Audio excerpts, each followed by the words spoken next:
getting adjusted here. Good morning. Good morning. Good morning. Let's do the check. Everybody got their coffee. Get that coffee going. Welcome to Montez in the Morning. High fives all around. Chest bumping. Let's get it out there. Let me see the shoulder shake a little bit. There you go. There you go. I don't know if school is in, but make sure them babies get off to school okay. And you make sure you have a great day. Happy birthday to my Libras out there. Libra Nation. I know y'all all over the place. How y'all doing? There you go. Libra Nation, happy birthday. We got 2.5 weeks to yours truly. I'm going to get it in. But how's everybody doing? We've been on a 6-day break unplanned. You can't plan things that happen, but things do happen. But hey, it's good to be back. Good to be back. If you haven't listened, either way, I host a podcast called Who's to Blame, and you can track it and follow it on all of the social media platforms that I share with you through Facebook, Instagram, and Twitter, and YouTube as well. We're also on Spotify, SoundCloud, Anchor, iTunes, and Google Play. There's several ways to get caught up on the latest episode of the show, as we will be putting out a new episode later today, and I will be sharing it on the social media platforms. But after having 6 days off, I had to reflect on a whole lot of things that has happened in the past 6 days. Good, bad, intriguing, laughter, and optimism has definitely been out there for me. We'll start this off with last Friday. I got lost. In Northwest County, St. Louis. A bus left early, so I attempted to get on another bus that comes in the same vicinity. But when the bus got on the highway, that was kind of different to me. That really was, because the last time I was on a bus that got on the highway, I was going on a school field trip, a Greyhound.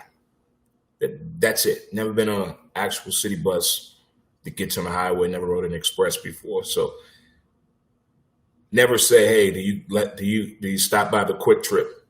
There's usually more than one on the road. So I got let off way out yonder, close to 270. And that wasn't the crazy part. It's just that when you're asking people for directions and you're not in a car, in your own foot, the conversation is not as you think it would go like 15, 20 years ago. People are a little bit more helpful now. They keep going. I'm not begging for no money. I'm not asking for a drink, although I was looking for one. I was looking for a bar, but couldn't find one. I think that's a lot of the issues in Northwest County. There's nowhere to drink at out here. There's nowhere to drink at. They're hidden. They're scattered around, but I couldn't find one. So the young man at the store, trying to get directions from him, he's unpacking cigarettes to put in the boxes or the contraptions where you buy cigarettes at the gas station. And I said to him, which way is St. Charles Rock Road? He did this. He just head nodded. Okay. So I took his directions and I ended up at the dead end of a business development because there's no signs up there. A lot of places don't have signs on their street at all. I've noticed that since I've been going through my vision issue the past 2 years. So I get to the dead end. I'm like, wait a minute now. This does not look right at all. So I go into a storage facility place and the young lady pointed me in the right direction. And then I get on the right path. And another bus comes. He's like, I'm waiting at the bus stop where it says one bus comes. It has the number of the bus coming. I take my phone out. I zero in it to make sure I'm at the right place. I'm at the right stop. It tells me the bus should be coming in like 8 minutes. The bus didn't come to 22 more minutes. So I get on that bus, but that's not the number on the bus that says it's coming. So I get out there. He's like, that bus doesn't come right here. Then why is the sign right there saying that it does? Got to reach out to Metro on that. They're not going to like this letter. So he puts me at the right stop I need to be at. And as I'm sitting there waiting with this young man, he tells me, I asked him how long he been waiting. He's like, about 10 minutes. It should be coming in a minute. And he tells me, did you see the high-speed car chase? I said, was it a white Charger? I saw the white Charger when I first got off the bus going back the other way. So I got a chance to see it all before it happened. But the young man at the bus stop, he was really helpful. He made sure I got on the right bus and got off at my stop. I wish I could remember his name, Marcus or something, but this guy was a walking felony. He said, "I'm glad the cops didn't come over here. I got my strap on me, and I got some weed on me, and I'm on probation." Buddy, come on. Come on.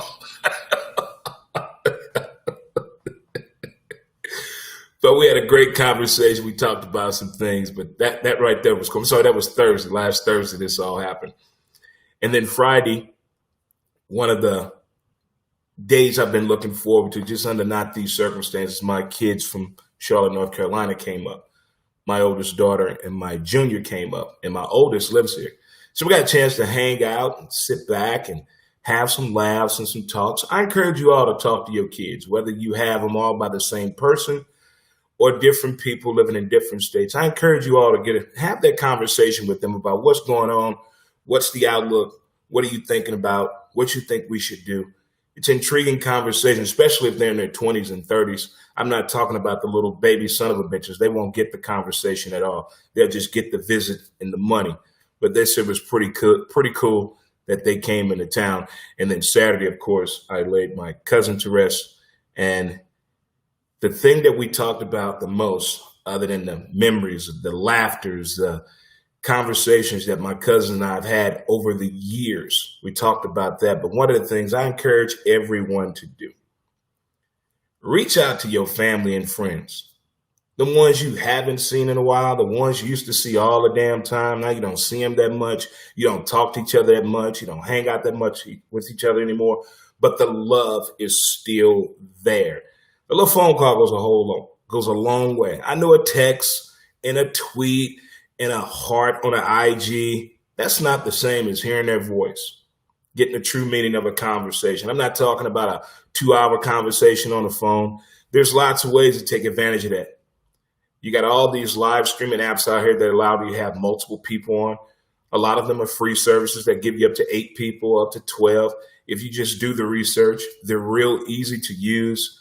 The Man Cave members and my aunt, my 2 Gmals, have all experienced what the Zoom can do for you. And it's a lot of fun. You can use it for various things, but it seems though the education system has not gotten it well at all. But it's still been fun and amazing to be back, and I enjoyed my time off and with my family and friends that I have not seen in such a long time. But it was great seeing everyone, and we talked about getting back together this Turkey Day. So it's going to be on and popping to get everybody back together and try to do this at least 4 times a year instead of just doing the sad times and sympathetic times. You know, just keep it positive and moving.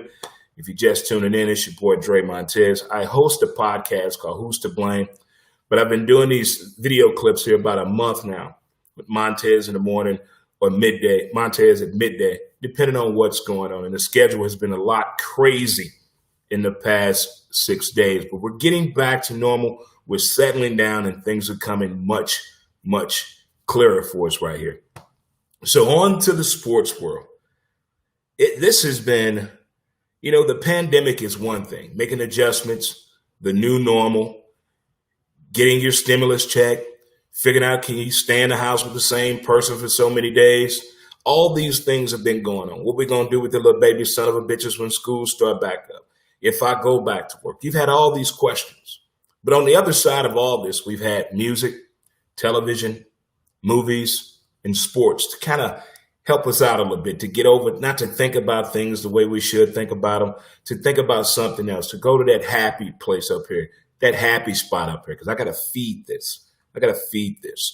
And what I've noticed in sports, all the teachers out there, all the little league coaches, all the parents out there that try to instill something in their kids or the kids they were coaching and they didn't get it and you don't understand why they didn't get it. I can see why. Since sports has been back on, across the board, it's been some crazy shit happening. Like, I'm not talking about the dramatics of it. I'm talking about the coaching, player performance, players' expectations, the discipline of today's athlete, it's like gone all out the window. It is gone out the window. I'm going to start with this one here that really baffles my mind. This may take a sip of coffee here.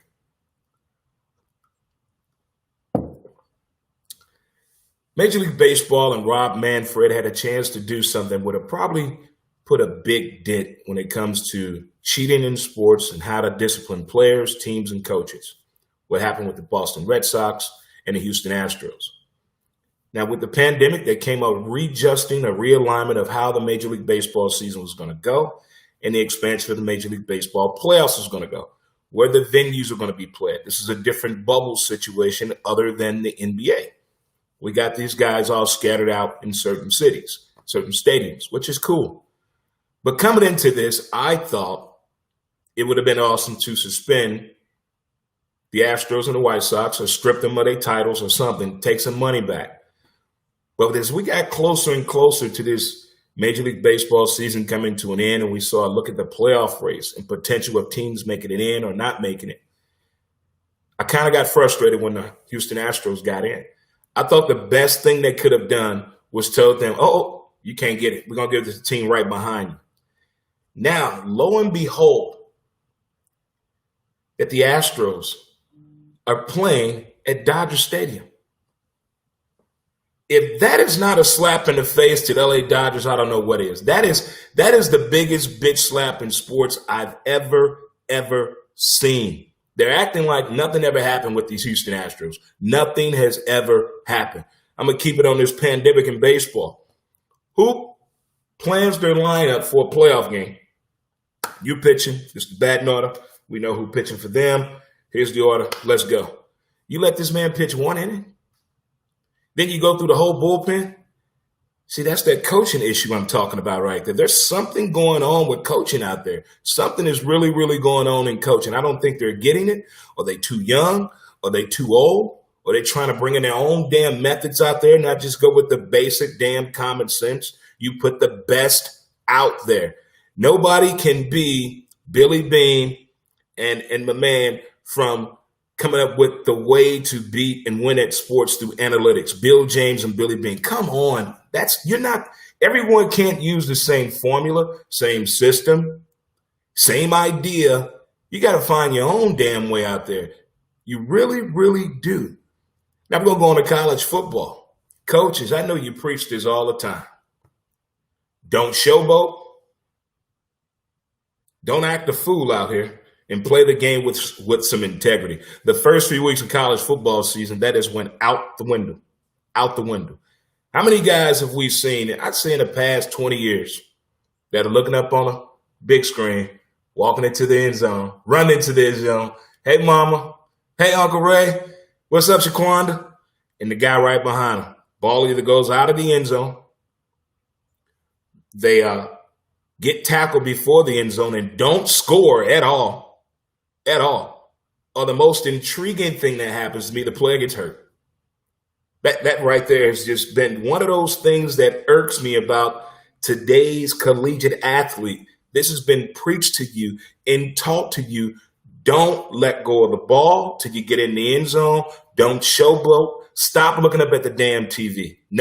We already watching. We can't read your lips through the damn helmet. Well, not all of them. Some of them we can.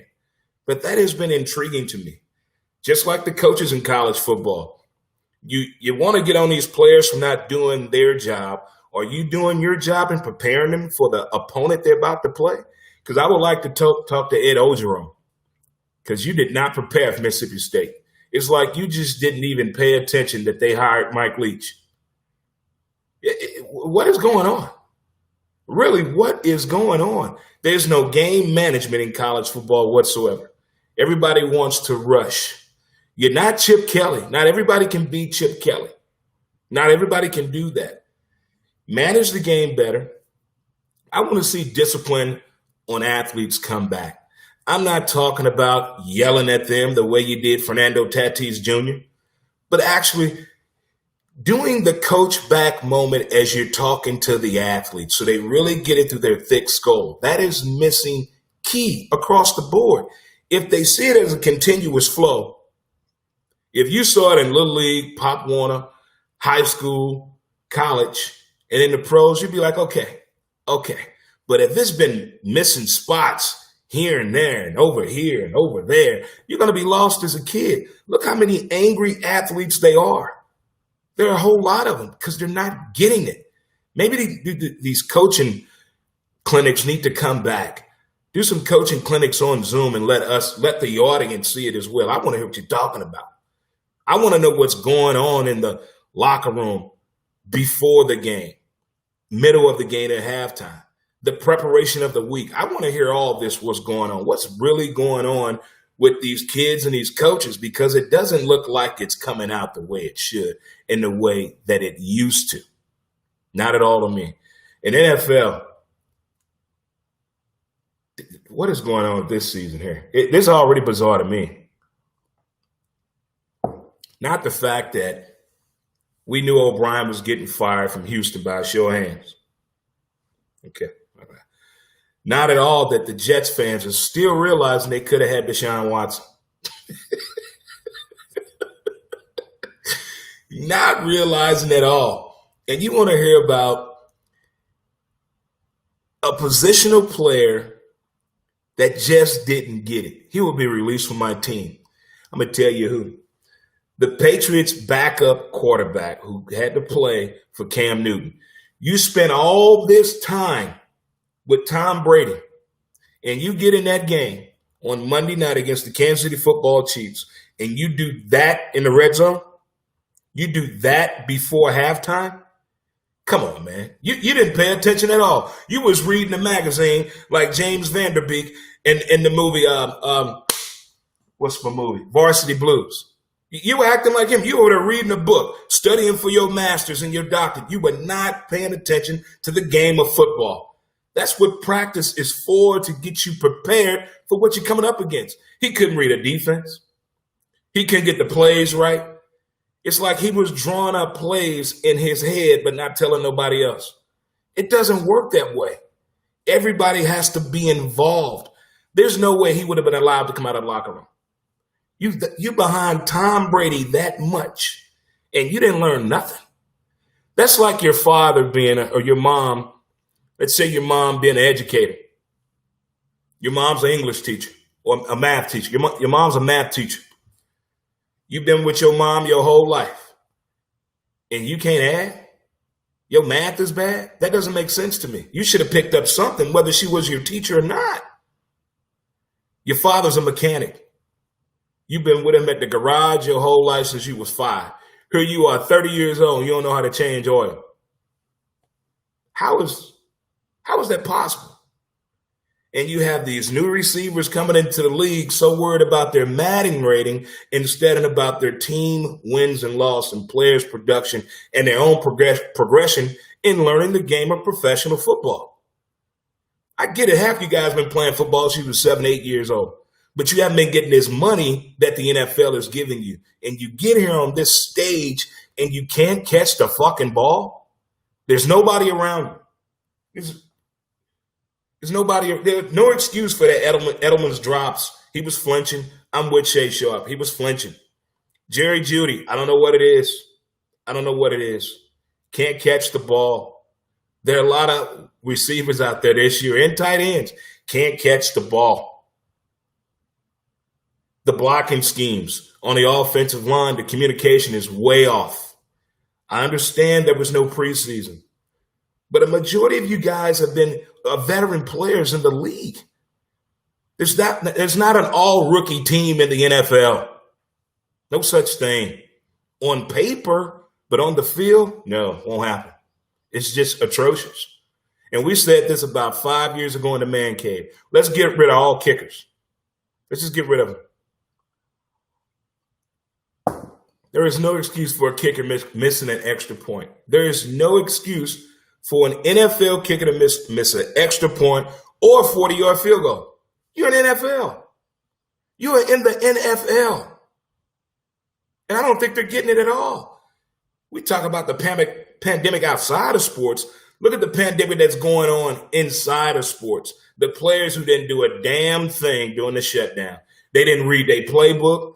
They didn't communicate with their coaches, their positional coaches.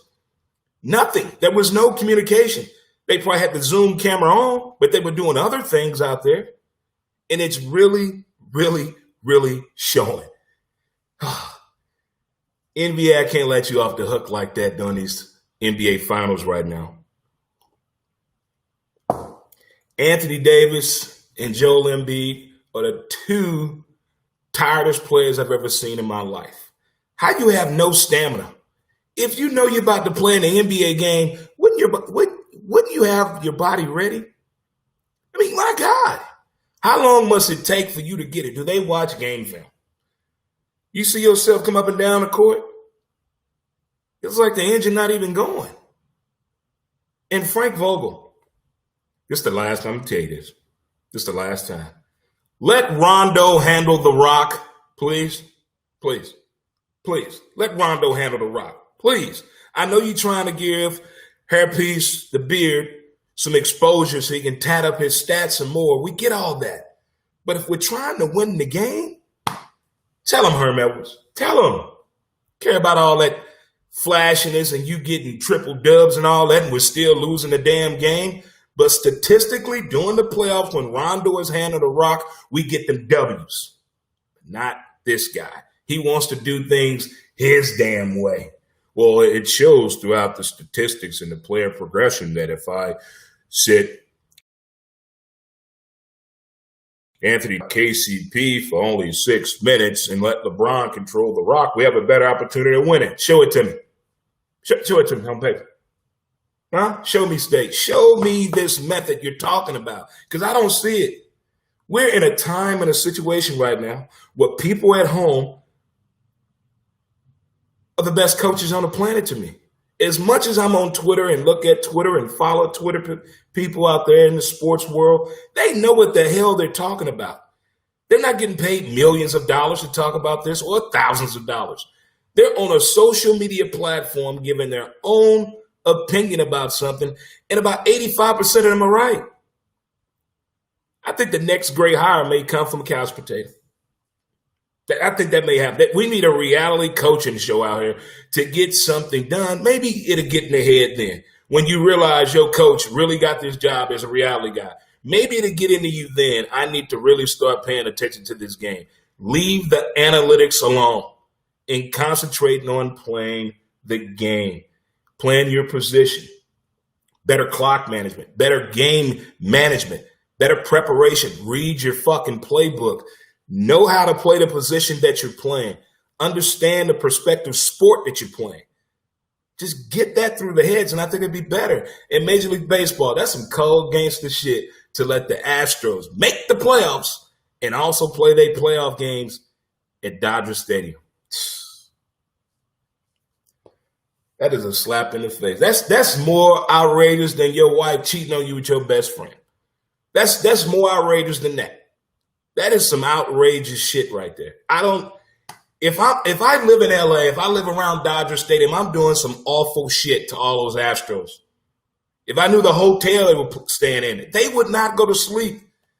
They would be playing straight insomnia because I would hit all them phones, send whores to all their room. I would find out every fake name they had.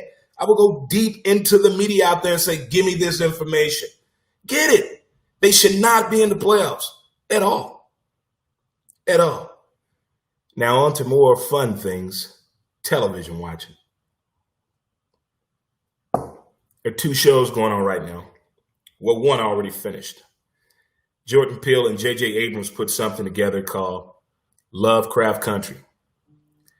I can't stop speaking enough about this show. It's not, did you see that? It's not, you have to be in it. You know, you got to watch it. You can't get up or you're going to miss something. You better pause it. This show is amazing to me. Amazing to me. And the last, I don't want to spoil it for a lot of people out there that watch it, but I'm just saying, I want to find out more about Jordan Peele's childhood and J.J. Abrams, because to come up with this thought process, this is not normal. No, this is way beyond Peter King, way beyond George Lucas. what they have put together with LoveCraft Country. It comes on Sunday nights on HBO, and this thing is on a whole new level, whole new idea. You're not gonna say, "Oh, I know what's gonna happen." You know how you do the hand wave? "Oh, I know what's gonna happen." No, bullshit. And the music is fire. And on to my next show. I didn't know this, but Stephen King wrote a book about it. But my man Jason Bateman, who I've been a fan of since the days of Silver Spoons, that's his sister that played on Family Ties, Alex's sister, his older sister, Mallory. And he's been doing some great work the older and older he gets. His facial expressions and his comedic performances. Ozark, I love that show, but this Outsider show, oh my God. I've already finished it again. I don't want to spoil that for nobody. I don't know if everybody has saw it, even heard about it, but he's one of the producers on the show. It's one of those shows where they have different producers, but he's the executive producer as well. But Stephen King wrote a book about it. My man Mitchell out there told me a little bit more about this show, but wow, it is these two shows here. But LoveCraft Country is still going on. I can't wait to this Sunday's episode of LoveCraft Country. I can't get enough. I can't get enough. Cannot get enough of the show. And that music is. And I tell you, in the show Outsider, there's one scene that gets me that I was laughing my ass off. Walk behind somebody if you want to. If they pepper spray you, you shouldn't have been walking behind them. Like I said, check out the latest episode of Who's to Blame, the podcast with your boy here, Dre Montez, which is available wherever you get or listen to your podcast at. Check it out for me. It means a lot. And also, for a long period of time, I would go to sleep. My sleep TV show was Law & Order SVU. I had to switch it up a little bit since we moved our studios to a new location here, which we're pretty digging. But my new show, it's over with after 10 seasons. Curb Your Enthusiasm. This man, Larry David, is something else. The whole cast, the characters on there, his agent's wife, Susie, this woman can curse better than anybody on the planet. But it's not just the great cast they put together. It's how this man gets in trouble and the things he says. In one episode, he said, "I just can't help myself. When I'm around black people, I just say crazy shit." He actually said to a interracial couple, the girl is pregnant. He said, "So, would you want the kid to come out lighter or darker?" Who thinks of that in a TV show? And also, footnote, and this is true. I learned this from all three of my marriages. I learned this. Never be excited when you're taking them to the airport. Don't be excited. You have to look sad. Look sad as you're taking them to the airport. Because if you look happy, they may not go. Or they may come back early. Just keep that in mind for all you married folk out there that's always posting pictures. "Oh, the wifey up out of here." Yeah, okay. Quit smiling. Have that sad puppy dog, but don't overdo it. Don't overdo it. Just, baby, I miss you. I miss you. I miss you. And I can't wait to get to the age where I'm excited to go and hang out with my friends and just talk about the shit we used to do that we can't do no more. I can't wait to get to that point because I think the older that I get, I'm seeing things in a whole different way. No pun intended on my vision, but I am. I don't get as irritated anymore. I don't get as quick-tempered anymore because I think happiness goes a long way and laughter and smiling goes a long way as well because people can see that as well as they can see the anger in you and the bad in you. And during these 6 days and everything out here, I've been looking at the whole thing differently about, adding things to the show, highlighting things on the show, what can be done differently, what can be omitted from the show. So a lot of people say, you got to look before you leap. I think I'm a leap before I look. That's what we're going to do on that one. That's what we're going to do on that one. So I hope you enjoyed this morning with Montez. And I want you guys to have a great, amazing day, whether you're going to school, going to work, getting out into the world. All my hustlers out there, you know who I'm talking about. All my hustlers out there. Yeah. Let's be careful and be safe. Love one another. Tell somebody today you love them, huh? High five on up out of here, huh? High five it again, huh? Fist bump it for my people out there. Fist bump it. Chest bump. Let me see them shoulders shake. Zung, zung, zung, zung. But I appreciate you guys that tuned in, and happy birthday again to them Libras out there. Libra Nation, unite. Yeah, we will. Yes, we will. But enjoy the rest of it. And if you can, check out the latest episode of Who's to Blame, the podcast. And we out. Peace.